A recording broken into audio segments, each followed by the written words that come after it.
All India Muslim personal law board के सदर मौलाना खालिद सैफुल्लाह रहमानी की क़यादत में रुकन पार्लियामेंट हैदराबाद असदुद्दीन अवैसी और उलमा मशाकिन के एक वफ़द ने आज तेलंगाना के चीफ मिनिस्टर के चंद्रशेखर राव से मुलाकात की और यकसा सिविल कोड की मुखालिफत करने की दरख्वास्त की। इस मौके पर बोर्ड के अहदेदारों ने चीफ मिनिस्टर को यकसा सिविल कोड के मज़र असरात से वाकिफ़ करवाया। चीफ मिनिस्टर से मुलाकात के बाद मीडिया से बात करते हुए सदर मजलिस असदुद्दीन अवैसी ने कहा कि हमने तेलंगाना के चीफ मिनिस्टर KCR से मुलाकात की और इनके साथ बीजेपी हुकूमत के ज़रिए तजवीज़ करदा UCC पर तबादला ख्याल किया। हमने चीफ मिनिस्टर को आगाह किया कि यह सिर्फ मुसलमानों का मसला नहीं है बल्कि ईसाइयों का भी है। इससे मुल्क की खूबसूरती और सकाफत तबाह हो जाएगी। इस मौके पर वज़ीर आला तेलंगाना के चंद्रशेखर राव ने कहा कि यकसा सिविल कोड की मुखालिफत BRS पार्टी के अरकान पार्लियामेंट मानसून इजलास में पार्लियामेंट में करेंगे। उन्होंने इस मौके पर all India Muslim personal law board के सदर मौलाना खालिद सैफुल्लाह रहमानी को तहनीत भी पेश की। पेश है इस खुसूस में यहाँ के कुछ झलकियाँ और रुकन पार्लियामेंट हैदराबाद असदुद्दीन अवैसी के ख्यालात। Bureau report siyaasat.com।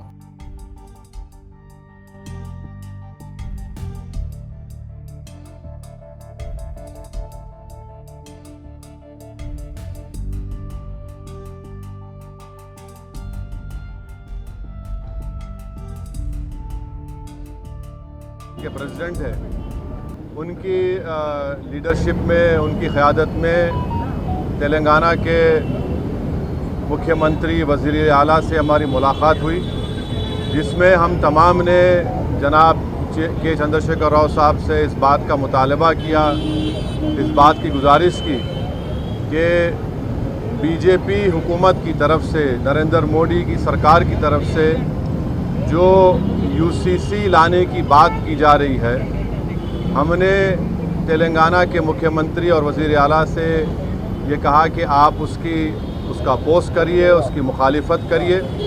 हमने चीफ मिनिस्टर को इस बात का याद दिलाया कि पिछले 10 साल से तेलंगाना स्टेट में उनकी सरकार है, स्टेट में पीस बहुत स्ट्रांग हुआ है, अमन मजबूत हुआ है। हमने चीफ मिनिस्टर को और BRS के प्रेसिडेंट को ये भी बात याद दिलाई है कि पूरे मुल्क में अगर किसी असम्बली में CAA NPR NRC के ख़िलाफ़ एक रेजोल्यूशन पास हुआ था, वो तेलंगाना के असम्बली में सबसे पहले हुआ था। और हमने चीफ मिनिस्टर को अपने रिप्रेजेंटेशन में ये बात दिलाई कि जब CAA का रेजोल्यूशन तेलंगाना में असम्बली में पास हो रहा था तो उस वक्त BRS की हुकूमत ने, सरकार ने उस रेजोल्यूशन में प्लुरलिज्म और सेकुलरिज्म की बात की।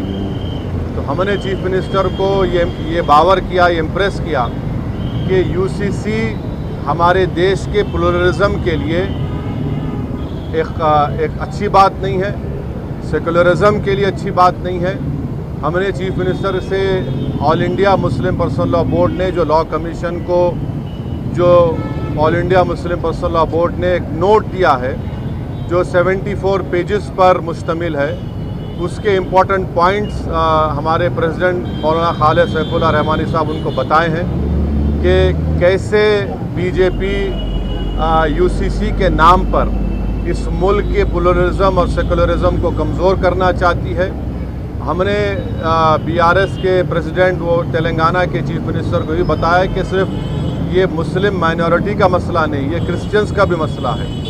ये मसला ट्राइबल से भी जुड़ा हुआ है और सिर्फ नॉर्थ ईस्ट के ट्राइबल नहीं है, तेलंगाना में ट्राइबल है, मध्य प्रदेश में ट्राइबल है, छत्तीसगढ़ में ट्राइबल है, गुजरात में ट्राइबल है, राजस्थान में ट्राइबल है।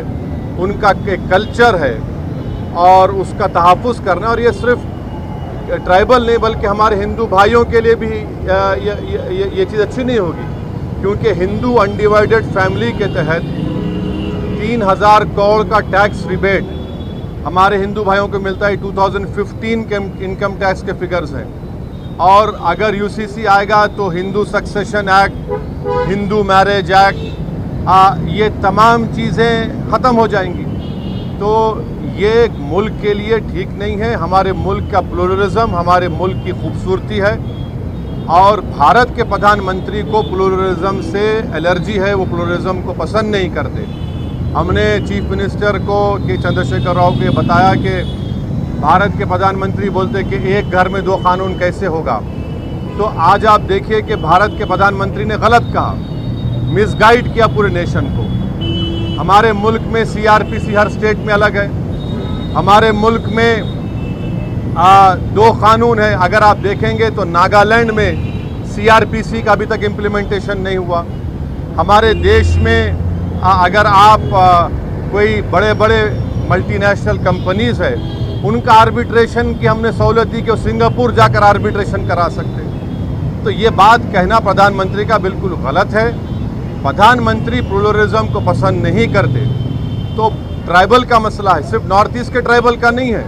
अमित शाह अगर ये नागाज को बोल रहे हैं कि नहीं हम ट्राइबल्स को लॉ कमीशन एग्जेप्ट करेगा, तो फिर छत्तीसगढ़ के ट्राइबल का क्या होगा, तेलंगाना के ट्राइबल का क्या होगा, झारखंड के वो टेनेंसी लॉज का क्या होगा।